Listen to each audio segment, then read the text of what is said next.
જય શ્રી હરિવિષ્ણુ ભક્તો। જે વ્યક્તિ કમળા એકાદશીની આ પવિત્ર કથા સાંભળી લે છે તે જીવનમાં ક્યારેય દુઃખી નથી રહેતો। 3 વર્ષ પછી આવતી આ દુર્લભ એકાદશીના દિવસે કરાયેલું વ્રત વર્ષો જૂની ગરીબી પણ દૂર કરી શકે છે। આજે અમે તમને એક એવી જ સત્ય ઘટના પર આધારિત કથા સંભળાવવા જઈ રહ્યા છીએ। અધિક માસમાં આવતી આ કમળા એકાદશીનું મહત્વ એટલું દિવ્ય છે કે ખુદ દેવતાઓ પણ આ દિવસની રાહ જુએ છે। માતા લક્ષ્મી આ દિવસે પોતાના ભક્તોની આકરી પરીક્ષા લે છે, પણ જે આ પરીક્ષામાં પાર ઉતરે છે તેના 7 પેઢીના દુઃખ દર મટી જાય છે। આ કથા પૂરી સાંભળજો, કારણ કે કથાના અંતમાં છુપાયેલો દિવ્ય ચમત્કાર સાંભળીને તમારા રૂવાણા ઊભા થઈ જશે અને તમારો ઈશ્વર પરનો વિશ્વાસ અતૂટ થઈ જશે। કથા હાથ વચ્ચે છોડવાની ભૂલ ક્યારેય ન કરતા। શું ખબર, માતા લક્ષ્મી આજે આ કથાના માધ્યમથી તમારા જ ઘરનો રસ્તો શોધી રહ્યા હોય। આ કથા એ દરેક માણસ માટે એક આશા છે જે પોતાના જીવનમાં ચારે બાજુથી હારી ગયો હોય। ઘણા વર્ષો પહેલાની આ વાત છે। એક ગામની સાવ છેવાડે એક કાચી માટીનું તૂટેલું ઘર હતું, જેના છાપરામાંથી રાત્રે આકાશમાં તારા દેખાતા। આ ઘરમાં માલતી અને તેનો પતિ રામજી તેમના 2 નાના બાળકો સાથે રહેતા હતા। ઘરમાં ન તો પહેરવા સાજા કપડાં હતા, ન તો પૂરતું ઓઢવાનું। જ્યારે વરસાદ આવે ત્યારે આખું ઘર સૂવતું અને માલતી આખી રાત જાગીને બાળકો પર વાસણો ઢાંકી રાખતી, જેથી તેઓ પલળે નહીં। પડોશીઓ પણ એટલા સ્વાર્થી હતા કે આ ગરીબ પરિવાર સાથે જોવાનું ટાળતા। બાળકો ક્યારેક રડતા રડતા પૂછતા, માં, શું ભગવાન માત્ર અમીરોના જ હોય છે? ત્યારે માલતી પાસે આંસુ સિવાય કોઈ જવાબ નહોતો હોતો। રામજી એક સીધો અને સાદો માણસ હતો, જે આખો દિવસ ખેતરમાં મજૂરી કરતો, પણ ગામનો જમીનદાર બહુ કઠોર હતો। તે ગરીબોનું લોહી ચૂસીને જ પોતાનો મેલ ઊભો કરતો। જો કોઈ મજૂર ભગવાનનું નામ લેતો તો તે મજાક ઉડાવતો, તમારો ભગવાન તો મારા ખિસ્સામાં રહે છે, પૂજા મારી કરો તો રોટલો મળશે। તે ગરીબ પાસે કામ કરાવીને બહાના કાઢીને પૈસા કાપી લેતો। રામજી બિચારો ડરના માર્યા કશું બોલી શકતો નહીં। પરિવારનું પેટ ભરવા રામજીએ જમીનદાર પાસેથી થોડું કર્જ લીધું હતું, જે તેમના માટે મોટો શ્રાપ બની ગયું। કર્જનું વ્યાજ એટલું ઝડપથી વધતું ગયું કે રામજીની આખી કમાણી તેમાં જ જતી રહેતી। ઘરમાં ગરીબી એટલી હદે આવી ગઈ કે 2 ટકનું ભોજન પણ નસીબ થતું નહોતું। માલતી ભગવાન વિષ્ણુની પરમ ભક્ત હતી। ઘરમાં ખાવાનું હોય કે ન હોય, પણ તેના આંગણામાં રહેલા તુલસીના ક્યારા રોજ સવારે જળ અને સાંજે દીવો પ્રગટાવવાનો તેનો નિયમ ક્યારેય ન તૂટતો। તે પરોઢિયે ઉઠીને આંગણામાં છાણથી લીપણ કરતી અને ફાટેલા પાલવથી જગ્યા સાફ કરી રંગોળી બનાવતી।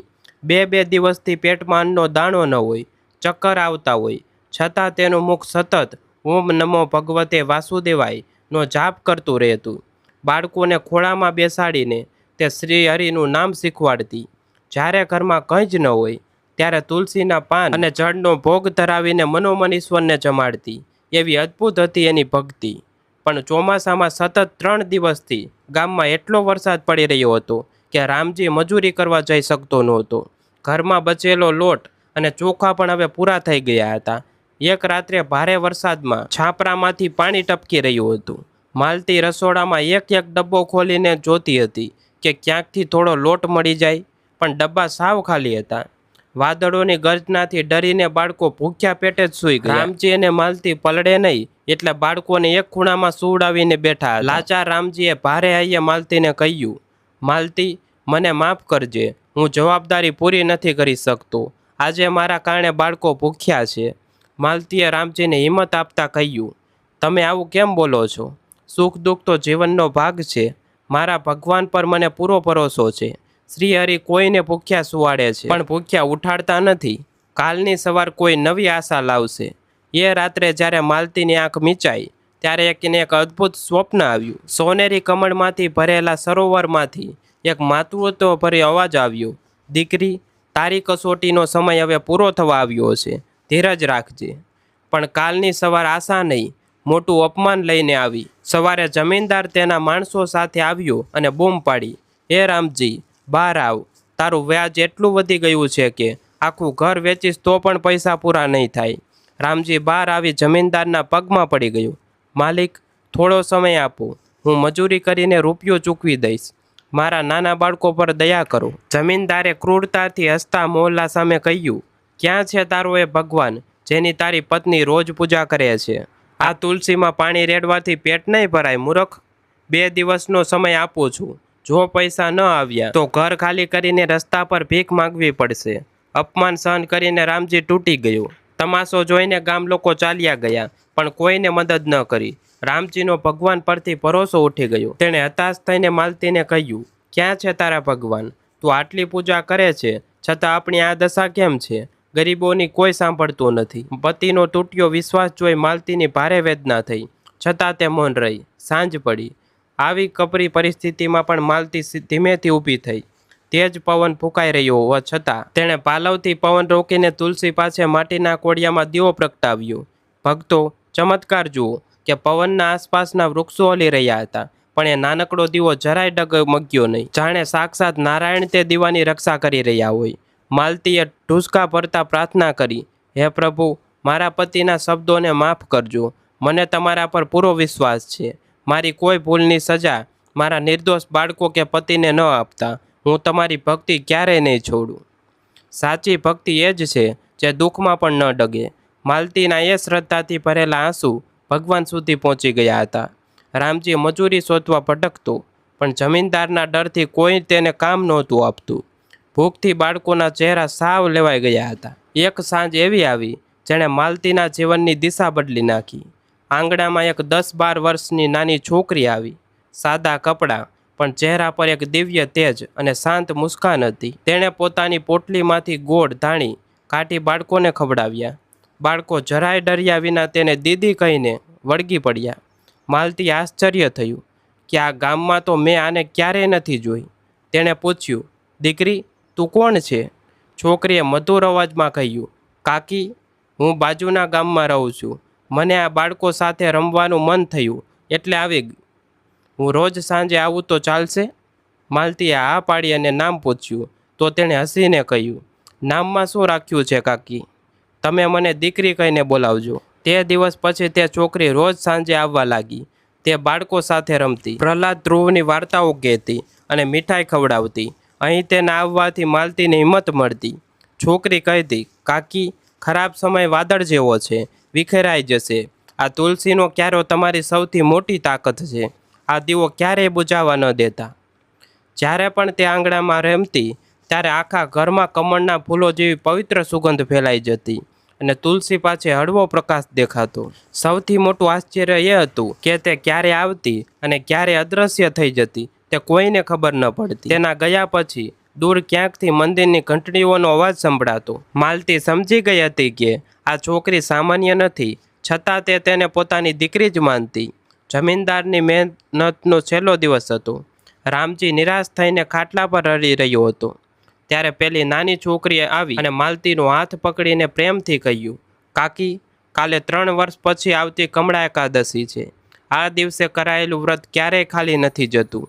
તમે કાલે કમળા એકાદશીનું વ્રત જરૂર કરજો. તમારા બધા જ દુઃખ દૂર થઈ જશે.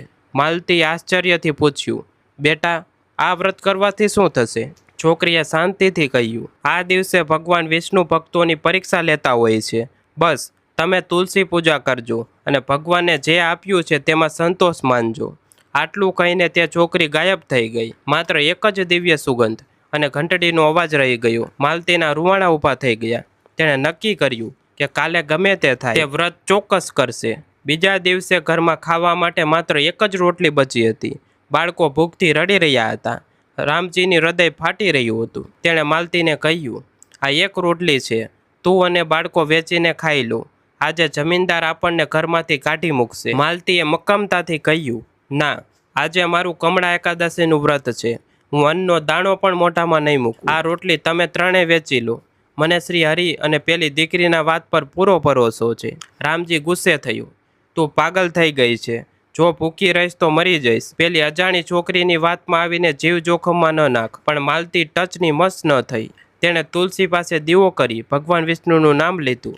તેના ચહેરાની શાંતિ જોઈ રામજી ચૂપ થઈ ગયો અને રોટલીના ટુકડા ફરી બાળકોને ખવડાવ્યા. બપોરે જમીનદાર 10-15 માણસો સાથે આંગણામાં ઘૂસી આવ્યો. એ રામજી, સમય પૂરો થઈ ગયો છે. લાવ મારા પૈસા અથવા ઘર ખાલી કર. રામજી હાથ જોડીને રડવા લાગ્યો. માલિક, થોડી તો દયા કરો. હું બાળકોને લઈને ક્યાં જઈશ? પણ કઠોર જમીનદારે પોતાના માણસોને ઇશારો કર્યો. માણસોએ ઘરના જૂના વાસણો અને 2 ખાટલા બહાર ફંગોળવા માંડ્યા. ગામ મૂંગા મોઢે અત્યાચાર જોઈ રહ્યું હતું. માલતી ખૂણામાં ઊભી આંસુ વહાવા સતત ઓમ નમો ભગવતે વાસુદેવાય જપી રહી હતી.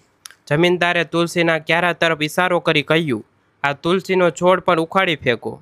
જેવો માણસ તુલસીને અડવા ગયો, માલતી વચ્ચે આડી ઊભી રહી ગઈ. મારો સામાન ફેંકી દો, પણ મારી તુલસી માતાને કોઈ હાથ નહીં લગાવો. જો કોઈએ અડવાની કોશિશ કરી તો હું અહીં જ જીવ આપી દઈશ. માલતીનું રૌદ્ર રૂપ જોઈ જમીનદાર થોડો ડર્યો, પણ પછી હસીને બોલ્યો, તારી તુલસી તને બચાવવા નથી આવવાની. જા, નીકળ મારા ઘરમાંથી. પલળતા કપડે, ભૂખ્યા પેટે આખો પરિવાર રસ્તા પર આવી ગયો. માલતીએ બાળકોને સાડીમાં છુપાવી દીધા. ગઈકાલ સુધી આશરો આપતા લોકોએ આજે બારણા બંધ કરી દીધા. રામજી આકાશ તરફ જોઈ રડ્યો, શું ગુનો છે મારો ભગવાન? પણ માલતી તો આંખો બંધ કરી સતત નારાયણનો જાપ જ કરી રહી હતી. સાંજ પડી. માલતીનું વ્રત હજુ ચાલુ હતું. તેણે પાણીનું ટીપું પણ નહોતું પીધું. રામજીએ ક્રોધમાં કહ્યું, જો તારા ભગવાનને આ વ્રત કરીને શું મળ્યું? હવે તો આ વ્રત છોડી દે.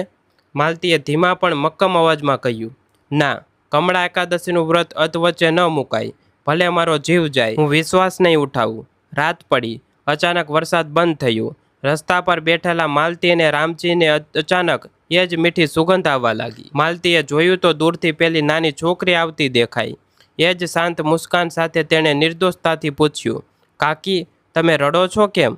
રામજીએ ગુસ્સામાં કહ્યું, તારા કારણે મારી પત્નીએ વ્રત કર્યું અને અમે રસ્તા પર આવી ગયા.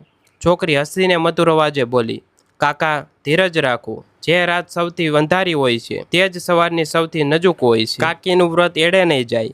આટલું બોલીને તે છોકરી આંગણામાં રહેલા તુલસીના ક્યારા પાસે ગઈ અને પોતાનો હાથ તેના પર મૂક્યો. ભક્તો, પછી જે દ્રશ્ય સર્જાયું તે કલ્પનાની બહાર હતું. અંધકારને ચીરતો કરોડો સૂર્યની ચમક જેવો દિવ્ય પ્રકાશ પ્રગટ થયો. વાતાવરણમાં આ કમળની અદ્ભુત સુગંધ પ્રસરી ગઈ.